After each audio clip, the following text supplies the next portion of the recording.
everyone, I'm Rachel here with Ari, and we're your hosts for the Merry Writer podcast. This week, we're on episode 176, and we're asking, do word counts truly matter? Before we dive into the topic, don't forget to subscribe to the podcast wherever you're listening if you haven't already. And if you enjoy the show, please share it with friends and feel free to write a review. So what exactly do we mean by word counts? Writing session word count goals, sharing word counts on social media, word counts by genres, etc., etc. So, like most of our podcast episodes, the answer to this question is kind of vague. It's like, sometimes it matters, sometimes it doesn't. So first, I'll talk about just writing session word count goals. And personally, I don't necessarily feel like these word counts matter as much. Obviously, if you want to set yourself a word count goal every day, if you want to write like 200 words a day, or you want to write 1,000 words a week or something like that, then yeah, having a word count goal per writing session is a good idea because it helps you stay on track. But there are other ways to stay on track with your writing. You can try to write just one scene a day. You could try to write one chapter a day. And obviously, scenes and chapters, those are going to be as long as they need to be to get the message across. So I feel like it's sometimes difficult to have a word count goal for your writing sessions, because if you're aiming for 500 words, for example, and you write a scene that ends up only being 300 words, just to, make math easier, then you kind of get this feeling that you didn't write enough. And then that's when the filler starts happening. And that's no good. Obviously, we can take the filler out when we edit, but if we can avoid it during the drafting process, then it just makes life so much easier. Personally, I can understand why people use like daily word count goals, because it's something you can measure. As you said, scenes can be different sizes, chapters can be different sizes, and it can also change, can't it? So you write a scene and it's 300 words or 2,000 words, and you're thinking, is that too much? Is that too little? And you can kind of get yourself caught up in obsessing about the size of the chapter or the scene. Whereas if you just set yourself a simple word count goal, such as 300 words a day, 500 words a day, 1,000 words a day, whatever, it's a very measurable goal. I think one of the reasons I hate them is because you kind of get tangled up in knots with them, especially from the writing community, who have a habit of saying things like, oh, I only wrote 2,000 words today. And if you struggle to write 300 words or 200 words a day, it can be really off-putting to hear things like, oh, I only wrote 5,000 words today. So it can be quite disheartening, kind of word count goals. I absolutely agree with you, because that kind of brings into the next point about, should you share your word counts on social media? And obviously this answer is, if you want to share your word count, share your word count. If you don't want to share it, don't share it. But I do agree with Ari in the sense that sometimes sharing your word counts can make other writers feel discouraged. And is it your job to make sure that every writer on the internet feels comfortable and successful with their own writing and their, productivity with it? Absolutely not. But in terms of just keeping track of your word count goals, I feel like that's something more so for you as the writer to know. The rest of the world doesn't necessarily need to know it.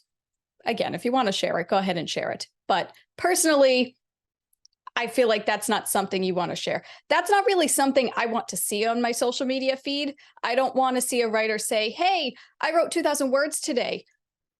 Okay, well, that's great. But what did you write? What genre are you writing? What was the scene about? Was it a romantic scene? Was it an action scene?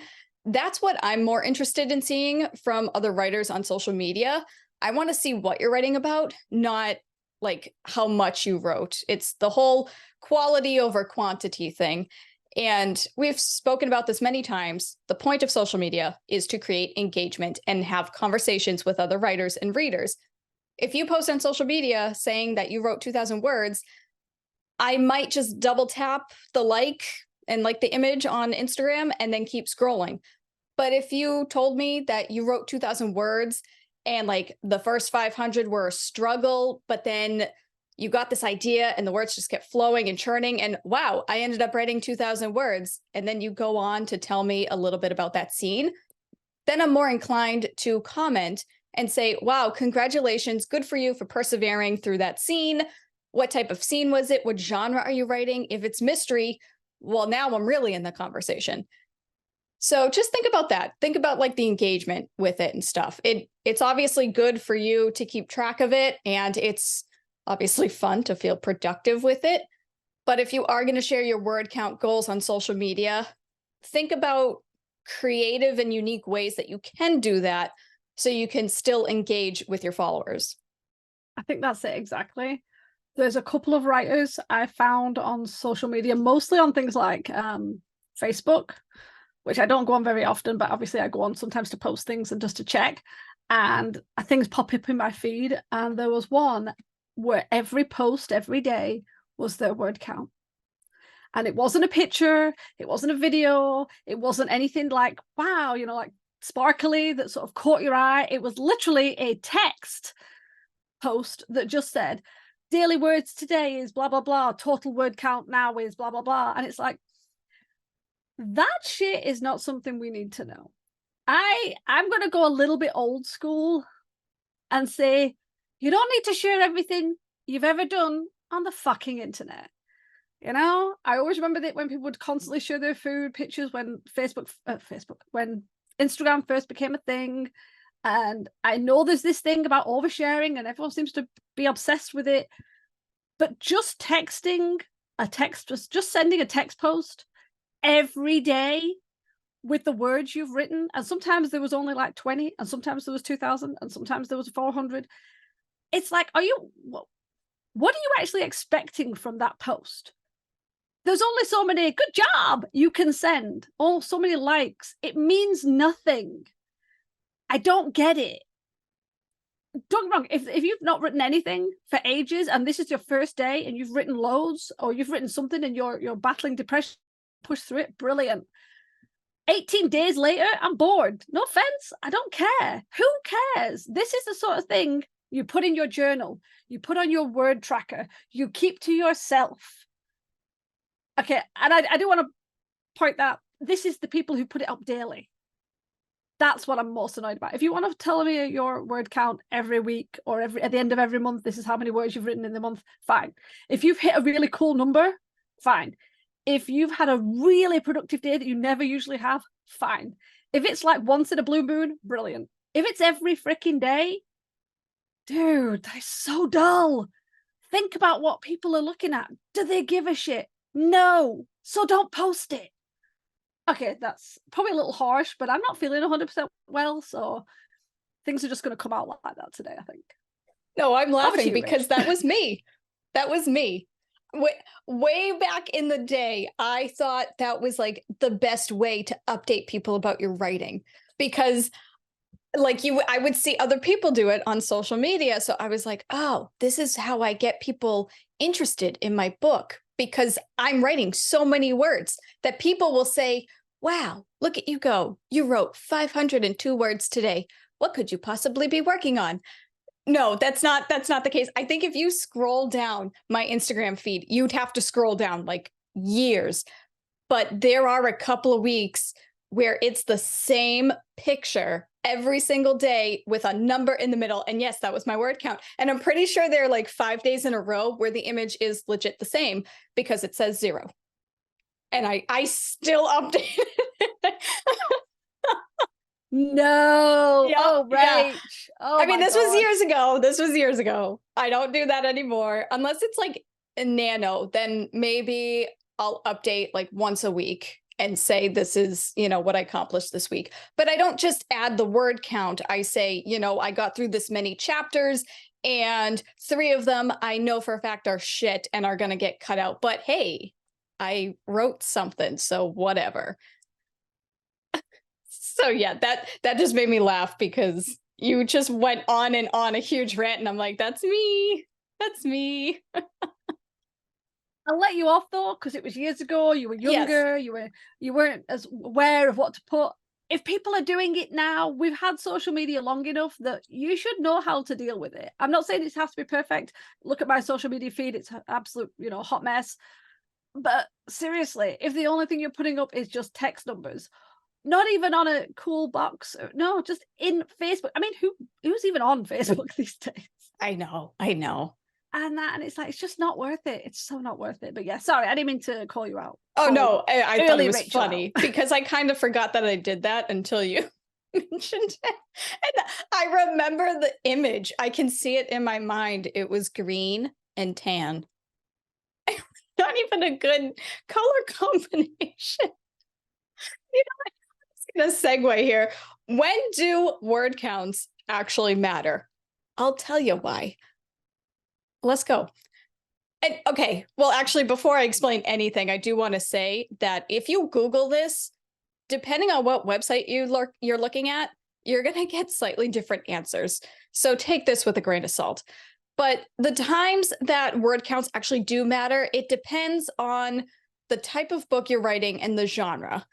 So for example, if you're writing a novella, it's going to typically be between 10,000 and 40,000 words. A novelette is anywhere between 7,500 words and 17,000 words. A short story can be 5,000 to 7,500 words, although sometimes they can be up to like 10,000 words or as little as 1,000 words. Again, depending on the topic and the actual plot and things like that. Just, write it, and however long it takes to tell the story, that's how long it is. End of story. And of course, flash fiction is usually like 500 words and under. But also the age groups are different as well. YA books are typically 40 to 80,000 words, while middle grade books, because they're targeted to kids ages 8 to 12, they're shorter. So they're usually about 20,000 to 50,000 words. But anyway, different genres are also different word counts. And sometimes that doesn't even matter if it's YA or new adult or adult. Depending on the topic and the genre, it can be like literally anywhere between like 50,000 words and 150,000 words. Like, for example, crime can be like 80,000 words, fantasy 90 to 100,000 words. Historical fiction is around the same as that. Romance is typically a little shorter at like 70,000 words. But then like nonfiction books, those can be like massive. But yeah, I think it basically, in a nutshell, the only time that a word count truly matters depends on the type of book you're writing and the genre and the targeted age group.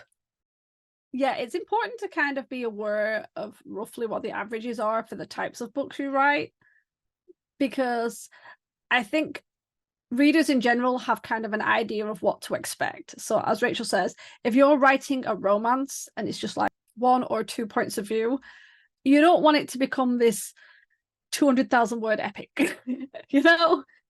unless there's an awful lot of stuff going on. Most romance readers aren't interested in reading 200,000 words. However, if you are writing an epic fantasy, so it goes fantasy, high fantasy, epic fantasy. I'm sure there's probably another one creeping above that, but talking epic fantasy is you are hitting the high numbers of like, 150,000 up, well into the 200,000s. That's kind of a tome, that is. And it has to be worth it. It has to have that power. It has to be heavy in the world building, lots of characters, lots of stuff going on, usually over timelines or like traveling the entire world that you've created, lots of different intrigues and cultures to move through. Again, if you've just got like 2 or 3 characters and they're all in one area and that's where everything happens, writing a 200,000 word fantasy is probably a bit too much. So try and be careful when you sort of catch on to that, because I have read things that have seemed to have gone on forever and you sat there thinking, there's definitely big chunks you could have cut out of here. It didn't need to be over 100,000 words. It doesn't fit for that. Crime procedurals don't usually go over 100,000 words. Cozy mystery doesn't usually go over 100,000 words. So being aware of that is quite good. And it's one of the reasons I do like to keep an eye on my word count, because of what I write, I like to give myself like a target. I'm always aiming for around 85,000 words. I don't mind going above, don't mind going below, but I need to be round that between 85,000 and 100,000 words because I write fantasy. Having an idea of your word count is good, because if you're only halfway through your romance and you're already over 70,000 words, you know you've gone on too much. If you've got the whole second half of the book and you haven't written it and you're already over 70,000 words, it's time to do some cutting, or to figure out if you need to split that book into two. So that word counts can be really good for that, to kind of keep you on track and figure out how many chapters you need, whether it needs to be split into a duology, whether you are underwriting for the genre and maybe you need a little bit more oomph to it. Again, be careful with that caveat. Don't fill for filler's sake. If you're having to fill because you are an underwriter and you've missed including descriptions and building the scenes and giving your characters strong backstories and personalities, fine. If you are just filling because you want to get up to a certain word count, that's not great. Be careful with that. Use beta readers to give you an idea of which one you're doing. Are you helpfully building your story? Are you adding fluff? That's something you need to think about. No, I agree with you. I mean, obviously, you have to use the amount of words that it takes to tell the story. I sound like a broken record. I know I've mentioned that a couple of times in this episode, but I'm going to say it again. And yeah, you got to do some market research on the target audience, like the age group and the genre, and, try to use that as a guideline. But, so that's when word counts do matter. Because obviously, if you are, like, as Ari said, if you're writing a romance and it's 200,000 words long and people see this like huge chunk on the bookshelf in the bookstore, they probably won't want to commit to that because of depending on the genre, and they're not going to pick it up. They're not going to buy it because that's not what they're used to within like their favorite genre. So keep word counts in mind for that. But obviously, if you want to keep track of your word count during writing sessions to help yourself stay productive and stay on track, then absolutely keep track of those words. But don't stress if you go over or under those words, because you don't want to add too much filler, but that is what editing is for. And also, if you do want to share your triumphs with your word counts on social media, then you absolutely can, but just try to make it a little more engaging so that your followers actually care about how many or how little words you wrote that day or week or month or however often you decide to update it. So with all that said, we're going to turn it over to you guys. Do you typically care about your word count? Let us know your answers in the comments so we can chat. Remember, we release a new episode every Wednesday. Next week, we're discussing the horror genre with a special guest. So to ensure you don't miss it, don't forget to hit the subscribe button on your way out.